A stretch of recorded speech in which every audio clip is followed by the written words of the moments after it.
25 let celjskega podjetja Kova. Pravljična dežela bo svoja vrata odprla 18. decembra. Občine Spodnje Savinjske doline vendarle dosegle dogovor z javnim komunalnim podjetjem Žalec. Pipanov MZT v Golovcu ni bil kos šentjurskim košarkarjem. Spoštovane gledalke, cenjeni gledalci, lepo pozdravljeni v dogodkih dneva na televiziji Celje. Celjsko podjetje Kova slavi 25. obletnico delovanja. Ob visokem jubileju so osrednjo slovesnost, ki so se je udeležili zaposleni in številni poslovni partnerji, dopoldan pripravili v zdraviliškem domu Tern Dobrna. Lastnik in direktor podjetja, katerega osnovna dejavnost je varnost in zdravje pri delu, Milan Dobovišek, je podjetje Kova ustanovil leta 1990. Ideja je od tod, ker sem imel vizijo, da bi bilo treba narediti področje več in pa bolje, kot smo delali takrat. V bistvu spominjam se pa na tak način, danes zjutraj so me preleteli posebni občutki. 1. decembra 90 sem šel v službo prvič na Kovo in danes isto, se pravi, vsa ta leta hodim redno v službo in tudi peljem to zgodbo naprej. V 25 letih je bilo za razvoj podjetja več mejnikov. Prvi se je zgodil 1. septembra 1990. Ko smo dobili pooblastilo kot edino zasebno podjetje takrat za opravljanje storitev varnosti in zdravja pri delu, pregled delovne opreme, meritve mikroklime, potem kot današnji dan 1. december, ko sem se zaposlil v tem podjetju, leta 1996 smo kupili prve poslovne prostore v Celju in se tudi preselili Žalca v Celje.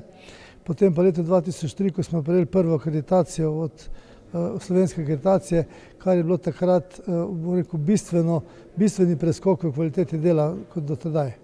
Poleg osnovne dejavnosti, varnosti in zdravja pri delu, svoje storitve Kova ponuja še na številnih drugih področjih. Delujemo na področju požarne varnosti, na področju ekologije in pa zdaj po novem tudi na področju teh tehničnih pregledov opreme pod tlakom.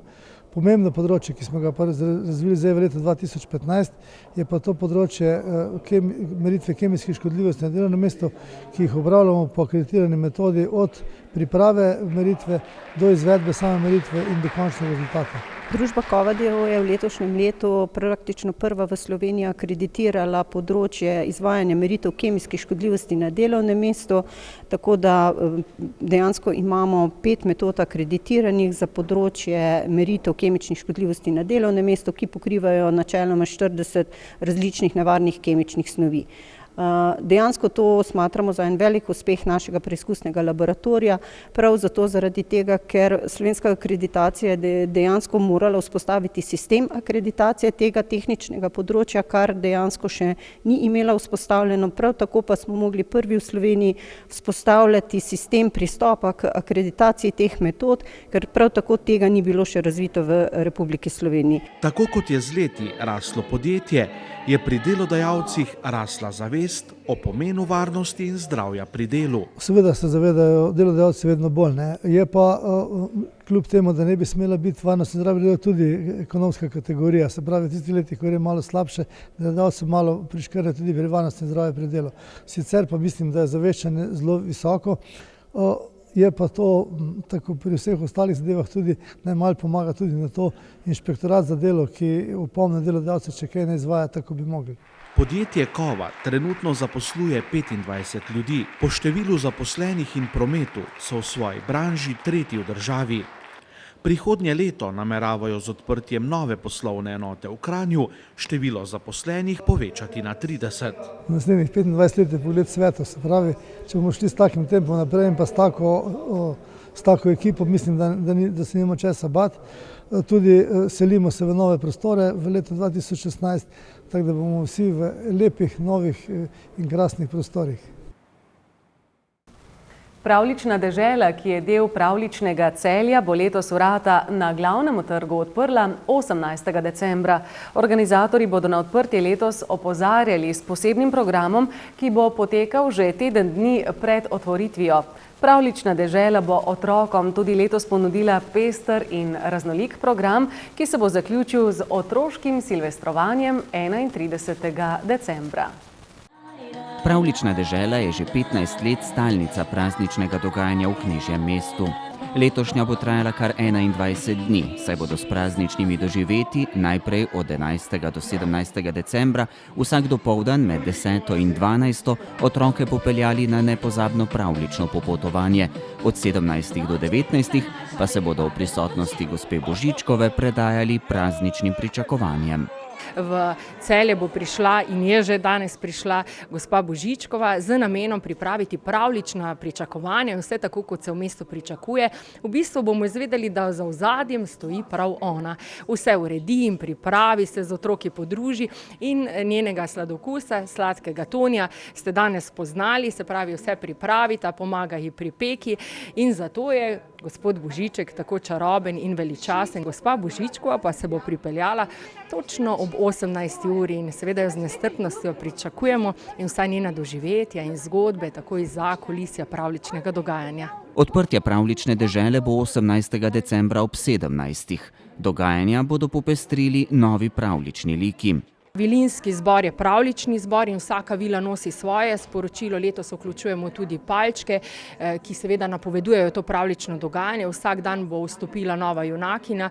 Uživeli so tudi snežaki, ki jih soustvarjamo z celjskimi osnovnimi šolami. Tokrat bodo tudi v svoji živi podobi navihani in nabriti in seveda gospa Božičkova. Od 18. naprej pa pripravljamo jutranja rajanja. Imajo malo drugačen koncept, ne pomeni bolj zadrževanje v pravlični deželi in je v bistvu tam vodena pravlična animacija in pravlična zgodba.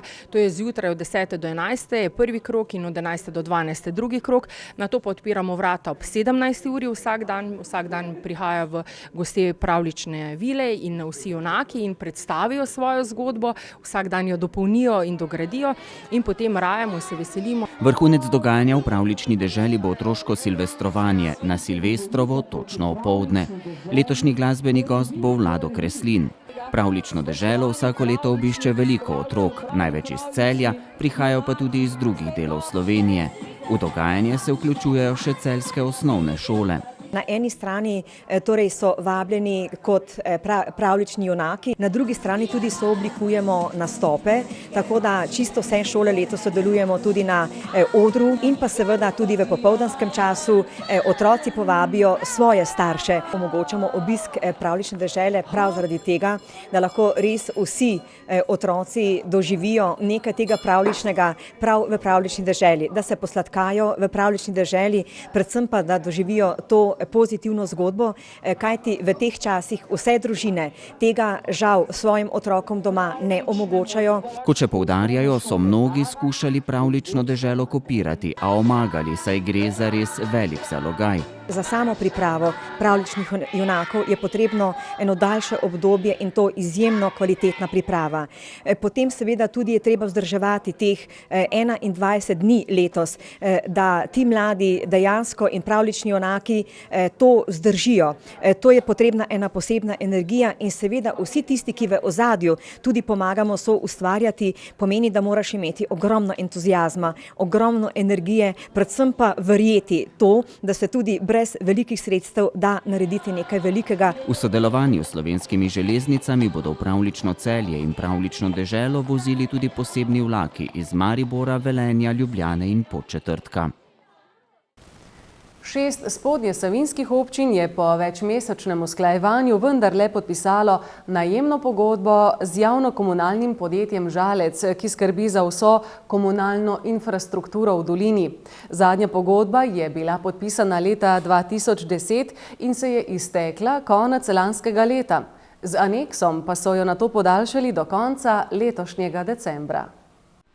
Nova pogodba je bila pripravljena po sprejemu novih odlokov o organizaciji Žalske komunale in je usklajena z veljavno zakonodajo z področja komunalnih storitev.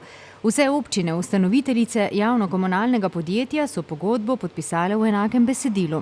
Večina občinskih svetov je besedilo pogodbe obravnavala in potrdila že pred poletnimi počitnicami, no kot zadnji pa so jo sredi oktobra potrdili v Preboldu in v Žalcu. Zadnji so dodatne predloge in popravke podali ravno Žalčani. Dostikrat se ostale občine zgledujejo po nas, ker vedo, da imamo tu strokovno službo, da gledamo, da je to v interesu občine, da če podpišemo neko pogodbo, da za njo stojimo, da jo pregledamo, bodi se z revizorjem, za našimi strokovnimi službami.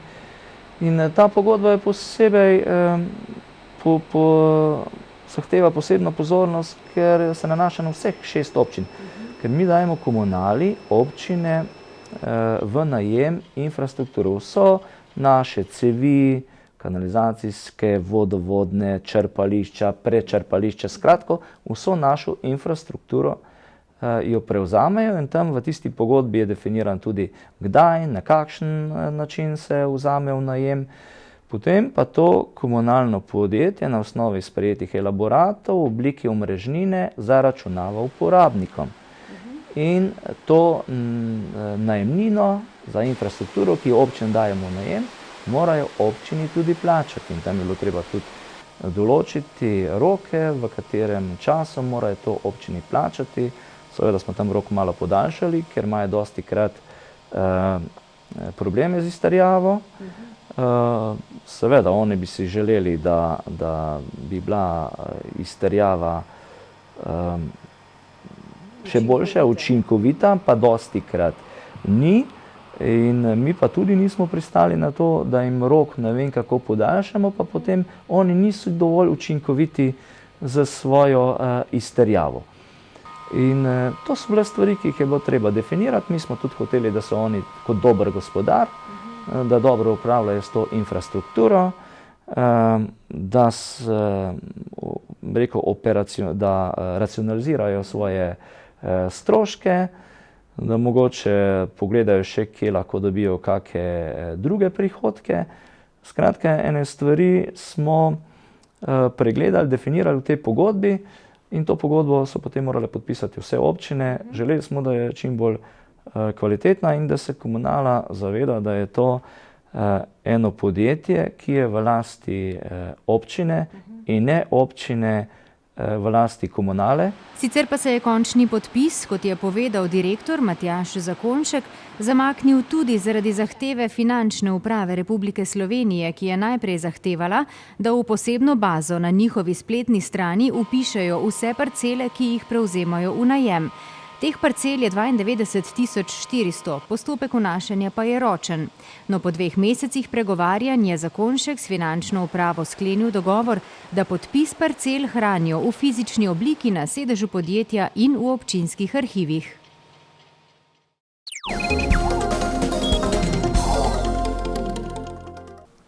Košarkarji Tajfuna so v vedno bolj domačem Golovcu v 12. krogu Jadranske lige 5. zmagali. Šentjurčani so z 68-62 premagali makedonskega prvaka MZT, ki ga vodi Celjan Aleš Pipan. Košarkarji Tajfuna so po valjevskem Metalcu in ljubljanskem Unionu Olimpiji na domačem parketu v ligi ABA ugnali še MZT Skopje Aerodrom. Po začetnem šentjurskem vodstvu s 7 točkami so bolje nadaljevali gostje, ki jih vodi Aleš Pipan in dobili prvi polčas za točko. Tajfunovci so bili znova zelo prepričljivi v minutah po glavnem odmoru, saj so si nabrali prednost 9 točk. Vseeno tekme še niso prelomili in gostje so se v zadnji četrtini 4-krat približali na točko zaostanka. V končnici je zablestel Tomaž Bolčina, ki je dobro minuto pred koncem pri 61-60 dvakrat zadel iz igre in nato ujel še odbito žogo ter zadel iz prostih metov. Skupno je vpisal 19 točk in bil najučinkovitejši mož na srečanju, ki se je končalo z izidom 68-62. Domen Bratoš je za Tajfun dosegel ducat točk. V prvi vrsti bi čestital domačinom na zmagi. Ni bila to neka briljantna tekma z ene druge strani, veliko napak, veliko zgrešenih metov. Tudi mi smo imeli svojo priložnost, da mogoče z malo večjo odločnostjo in koncentracijo v končnici tekme pridemo do zmage, vendar preveč napak, premalo odločno tako v obrambi kot v napadu. In zopet se pojavila stara bolezen, da smo poklonili nekako zmago nasprotniku. Sigurno najprej želim fantom čestitati.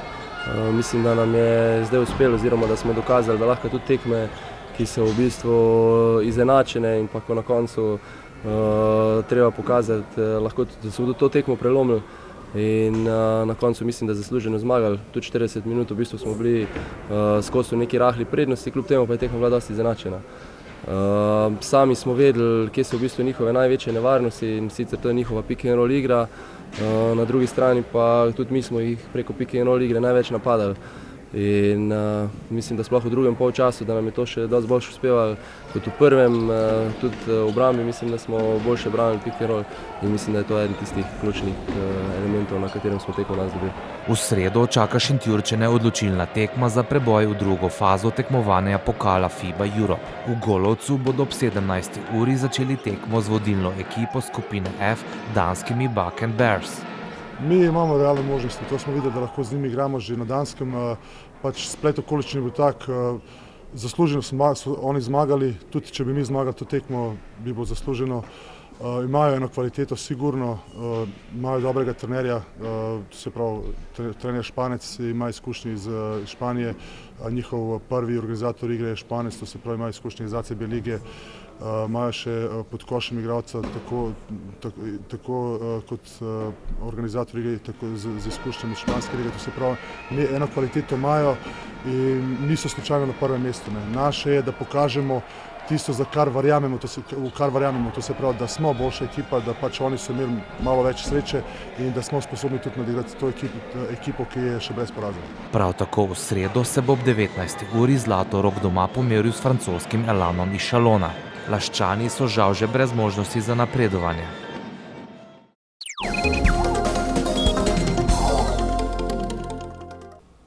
Jutri bo zmerno oblačno, zjutraj in dopoldne bo po kotlinah megla, najnižje jutranje temperature bodo od -1 do 5, najvišje dnevne pa od 9 do 15 stopinj Celzija.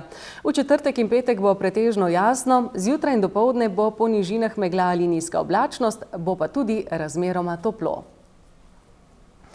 Ja, res je, zakorakali smo v precej topel začetek zadnjega meseca v tem letu. No, upamo, da bo veliko bolj zimski vsaj konec. Konec je tudi današnjih dogodkov. Hvala za pozornost. Vidimo se ponovno jutri.